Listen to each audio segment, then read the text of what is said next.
Ladies and gentlemen, good afternoon to you and welcome to episode 5 of Off the Bench with myself, Javon Tavares, the distinguished Kevin Cornegay, and the always memorable Sean Dustin.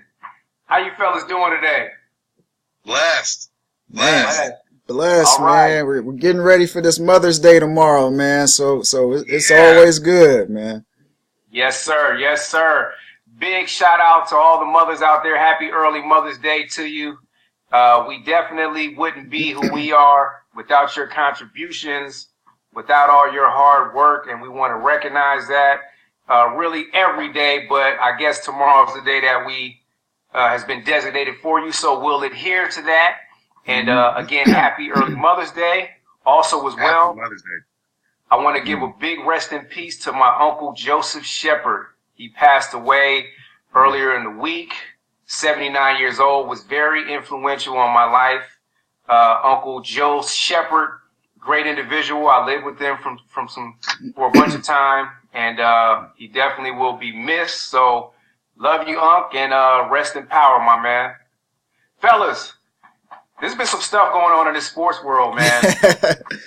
There's been some stuff going on. So let us jump right in. Mr. James Harden. I threw my name in the hat for MVP this year after having a fabulous regular season. And, of course, that award is based on regular season production, not postseason production. But I think that's probably a good thing for Mr. Harden, who turned in a very questionable, and that's being mild to say the least, a very questionable Game 7. I need your guys' take on where this Game 7 performance, as far as being a superstar, is concerned. How bad was this Game 7, and where would you rank it in the pantheon of worst Game 7 performances from a superstar? We'll start out with you first, Kev, because I know Sean has got a big-time opinion on this, so, we'll save some of the explosives for after your response. What's your take on this, Kev? Right. At first, just let me correct you. That was Game 6. Sorry, Game 7. Game 6. Yeah, Game 6. Right, Game 6. In Houston. Essentially, what you saw was a quit game. Before I get to that, though, we have to congratulate the San Antonio Spurs, Greg Popovich. When are we going to learn our lesson, guys? When? As a basketball community, as basketball fans across the nation, when are we going to learn our lesson and stop taking the Spurs for granted? This is the most disrespected championship caliber organization that I've seen the last 20 years. Because every single year we say they're too old, they don't have this, they don't have that, they're not going to be able to compete. And what do? They're always there at the end. They're always in the Final Four of the NBA playoffs every single year. Big time compliment to Greg Popovich, not just for his X's and O's, but because he's able to deliver a message to his team, and they believe it. He probably walked into the locker room, looked at his guys, and said, okay, this is what we're going to do, fellas. We're going to win this game here. We're going to get some rest and get ready for Game 1, Golden State on Sunday. And if I was a player, I would look around and be like, now, wait a minute, coach. We don't have any Kawhi. We don't have Tony Parker. How are we? Oh, you know what? I'm on board, coach. That's exactly what we're going to do. He's able to deliver a message and get his players to believe it. Shout out to the San Antonio Spurs. As far as James Harden, what we witnessed was a quit game. Q-U-I-T. It's a quit game. Now, Kev, let me caution you. Are you aware of the magnitude of what you're suggesting here? You're suggesting that James Harden quit during that game. I just want to be clear, and I want the followers and the viewers to be aware of what exactly you're saying. You're saying that he quit. Q-U-I-T. He quit. Quit game. A quit game. And we've seen it before, fellas. Kobe Bryant had a quit game. I think it was in 07. It was a Game 7 at Phoenix where Kobe Bryant didn't shoot the basketball in the first half. That was a quit game. We've seen LeBron James have a quit game. A couple of them. It was Game 6 at the Boston Celtics. That was the year where he left free agency to go to Miami. That was a quit game. He had a triple-double, but he made sure that he wasn't effective during the key moments of the basketball game. You've got to watch these games. And so we just saw that with James Harden. He made sure that his team didn't have a chance to win. So he was not aggressive. He's at the rim. Instead of laying it up, he's dishing it. He's turning the ball over. He's got lazy cross-court passes. This is on purpose. And we've seen it from time to time from superstars. Why do we see it? There could be a host of a lot of different reasons. Maybe they're frustrated with management and they're trying to get a point across. Hey, I need some more help. Maybe they're frustrated with the fan base.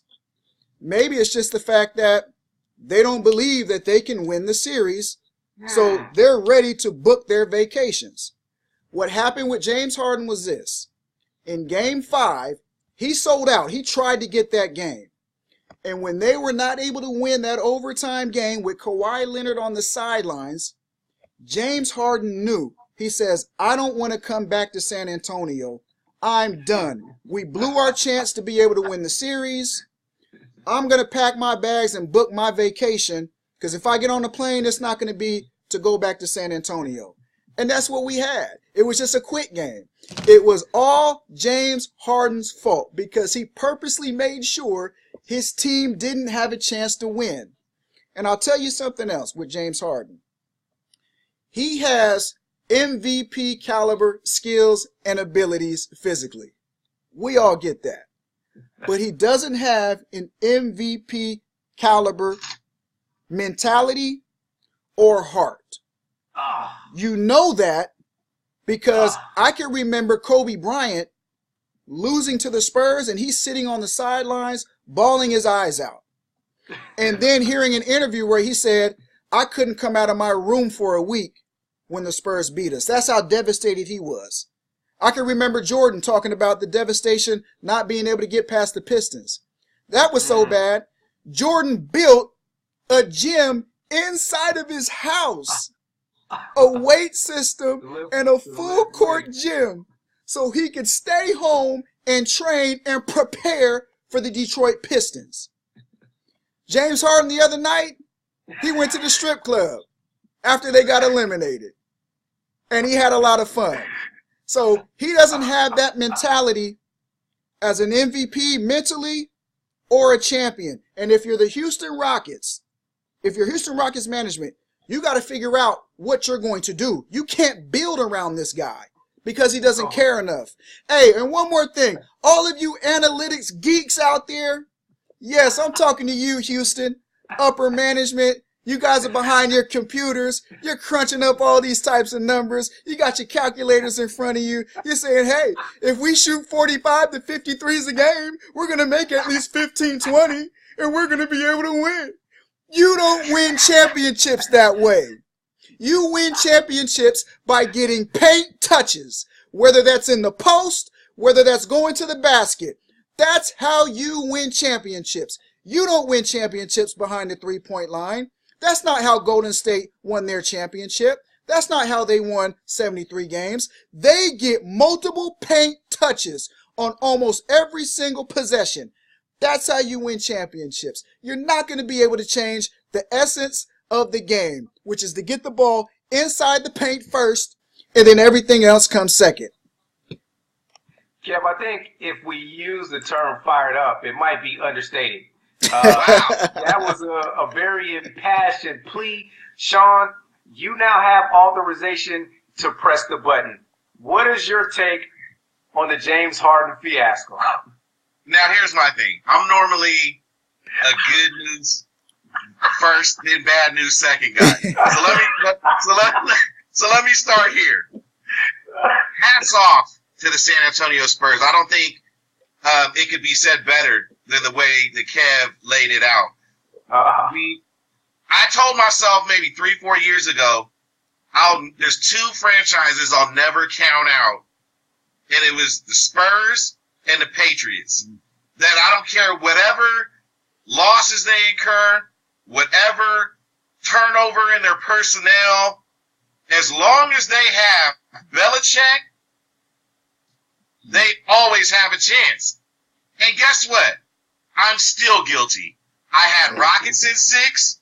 I was steadfast in Rockets in 6. I thought because of Harden's underwhelming performances in Oklahoma City, that now that he's ascended to a number 1 option, they have a big playoff series under their belt, having came back and beat the Clippers a couple years back, that he had maybe gained the type of maturity and intestinal fortitude to be able to take his team to the next level, that not only did he have transcending talent, but now with the coach that had some success in the playoffs, that he had some pieces around him, that the combination of that, Tony Parker's advanced age, LaMarcus Aldridge not really playing at a consistent level, that they were primed to beat the San Antonio Spurs. And boy, was I wrong. And I can admit when I'm wrong. But now it's my turn to be fired up. I have a couple of things I want to talk about. I'm looking at a score that has a 39-point differential. I don't need any closeout game on your home floor, minus the opposition having the reigning 2-time defensive player of the year, their best player, and their most proven playoff player out of the game, and you lose by 39 points. To Kev's point about quitting, I don't know if he ever got started to quit. The guy shot his first field goal 6 minutes and 19 seconds left in the second quarter. He had 2 field goals he made in the entire game. 2. Wow. So, and out of how many did he shoot? 11. Wow. This guy will routinely put up 11 shots in the first half. His season averages 29 points, 8 rebounds, 11.2 assists. Game 6, 2 of 11, 2 of 9 3-pointers, 3 rebounds, and 7 assists with 6 turnovers to boot. Now, these turnovers weren't hands on the ball, getting strip variety. These were Bush League, 6th grade, jump in the air, not know what to do with the ball, throw it into the hands of the defense, throw it into nobody in particular. He was lethargic. He was lazy. Hall of Fame players are calling this guy out as a quitter. This guy who praised himself on not resting, on, I think you get paid to play, you got to play. And Tony's coming out saying, hey, we're giving him rest next year, man. He's resting a lot more next year. Everybody's coming out trying to get excuses. Now, here's what I'll give Harden credit for. This PR move. He tried to do his best to say, hey, you know what? Everything falls on my shoulders. I take responsibility for it. You got to just take it for what it is. No, you don't have to take it for what it is. Okay? Because you may have lost before the game got started. You know how I know? I have friends. And I'm not saying that I have all the connections, but I have a close friend. Sneaker Group, lives in Houston, said, hey, man, I've seen this guy sauced. I've seen this guy sober. I've seen him when he's sweating and, profusely after having some drinks. Hey, guess what? I have a friend that works at the strip club that he happened to be at after the game. You know where he was at the day before? He was at the strip club the day before, too. Oh, come on! Are you serious? 3 a.m. having drinks. The guy's body language. Go ahead, Flo. I said allegedly. You gotta be kidding me. These are things I'm hearing and pictures taken. So, strike me down if I'm wrong. I'm sorry. In an age and day where there's Snapchat pictures, people see celebrities and everything like that, you know what? Allegedly, and this wouldn't be the first time he's allegedly done things like this, the guy didn't show up. And even if that wasn't the reason, you're scoreless. You were scoreless in the overtime of Game 5. with no Kawhi on the floor. You were scoreless the first quarter of Game 6. You didn't score till 6:19 left in Game 6 in the second quarter, and you laid a complete egg. So you want my answer? Where does this fall in the pantheon of great eggs laid in pressure moments?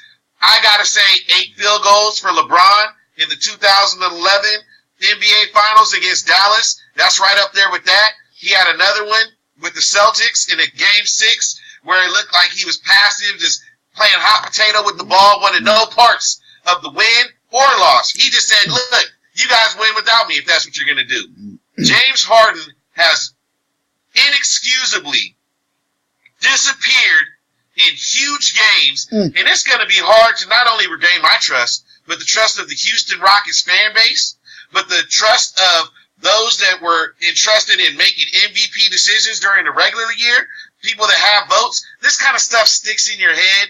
I'm not going to forget it anytime soon. He doesn't get a pass, even though he took responsibility for it. It's inexcusable.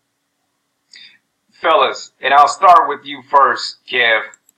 Does Mike D'Antoni deserve some culpability for the fatigue level of James Harden?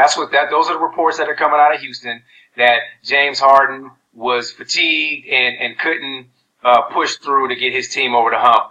Does Mike D'Antoni deserve some culpability here? Only using a 7-man rotation for most of that series against San Antonio. Could he have done some things to put James Harden and his ball club in a better position by using more guys?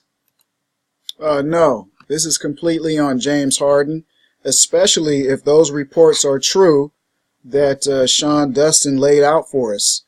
He wasn't fit to play anyway, if those accusations are true.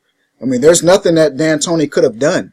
The great players, the MVP caliber players, the all-time greats, they understand how to take care of their body.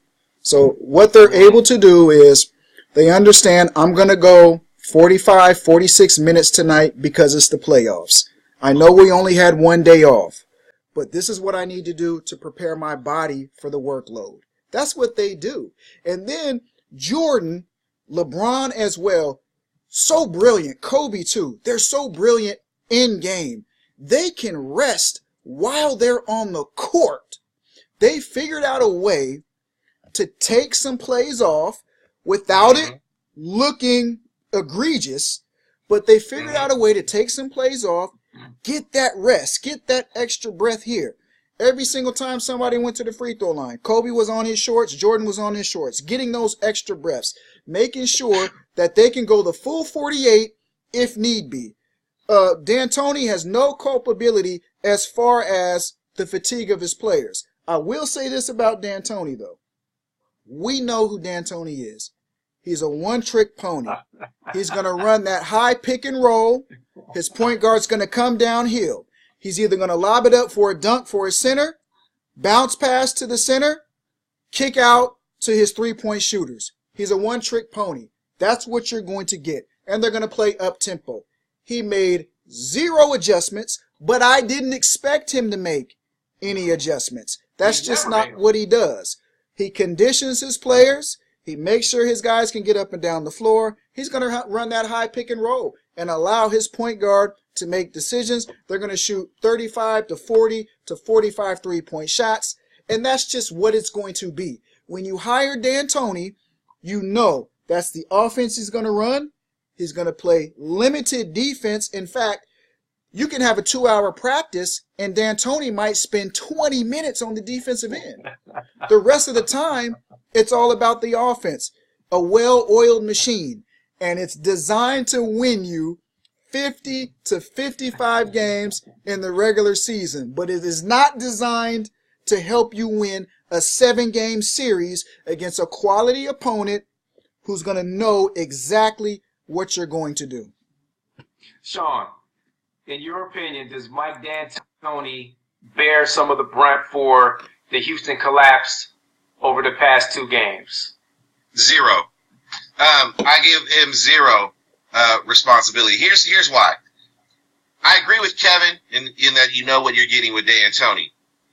Guess what? So does Popovich. He's played him when he was the Suns coach. When he ran that high pick and roll, he's played him when the Rockets coach pick and roll. Didn't stop them from losing by 20-plus points in a couple of games in this series. There's proven success of certain things in this league. Pick and roll is one of them. It's age old. You know it's coming. But if it's ran correctly with good personnel, you can't stop it anyway. If you have good decision-making, and everybody agrees, including Popovich on record, is saying you cannot win in this league anymore without the three-point shot.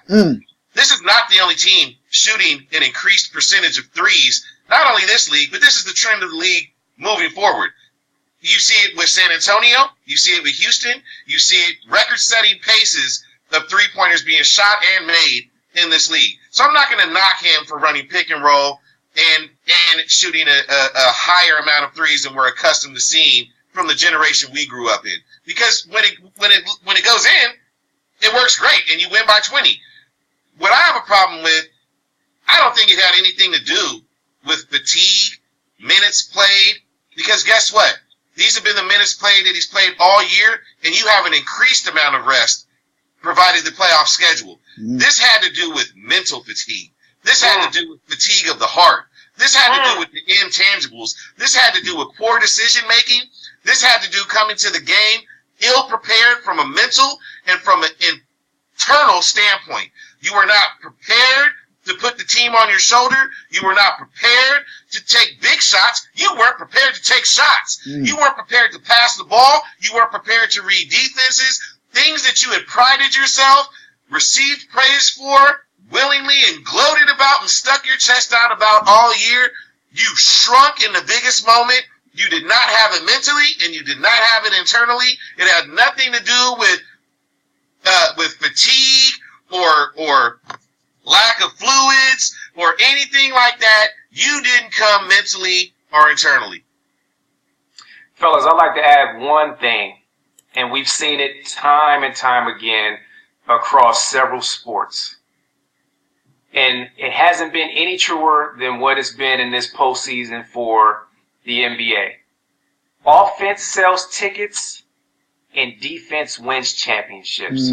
Absolutely. The Houston Rockets were a better offensive team than the San Antonio Spurs, but because of the game plan discipline that Greg Popovich instills into those Spurs, they can lose the best perimeter defender in the league in Kawhi Leonard.